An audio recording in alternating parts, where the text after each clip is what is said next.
আসসালামু আলাইকুম। আজকে আমার মায়ের বলা একটি রেসিপি আপনাদের সঙ্গে শেয়ার করছি। রান্না করছি শাক দিয়ে মাছের মাথা। প্রথমে মাছের মাথাগুলোকে ভেজে নিব।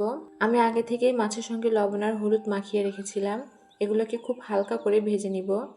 মাছ ভেজে রান্না করলে মাছের আষ্টে গন্ধ আর থাকে না। মাছগুলো ভেজে নেওয়া হয়ে গিয়েছে, আমি উঠিয়ে নিচ্ছি।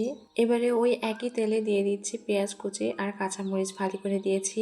হালকা করে ভেজে নিয়ে খুব সামান্য পরিমাণে পানি অ্যাড করছি, কারণ শাক থেকে পানি উঠবে। এবারে দিয়ে দিচ্ছি হলুদের গুঁড়া, মরিচের গুঁড়া, ধনিয়া গুঁড়া, জিরা গুঁড়া, আদা বাটা, রসুন বাটা, লবণ। মশলাগুলোকে হালকা করে কষিয়ে নিচ্ছি। কষানো হয়ে গেলে ভেজে রাখা মাছের মাথাগুলো দিয়ে দিচ্ছি। এগুলোকে মশলার সঙ্গে খুব ভালোভাবে কষিয়ে নেব। কষানোর সময় মাথাগুলোকে ভেঙে দিচ্ছি।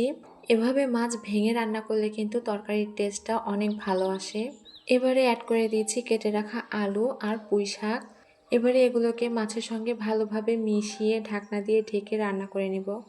আমি এই রান্নায় এক্সট্রা কোনো পানি অ্যাড করছি না, কারণ শাক থেকে যথেষ্ট পরিমাণে পানি উঠেছে। এই পানিতেই সম্পূর্ণ রান্না হয়ে যাবে। এই পর্যায়ে ঝোলটা গায়ে গায়ে আসা পর্যন্ত রান্না করে নেব। ব্যাস তৈরি হয়ে গেল শাক দিয়ে মাছ রান্না।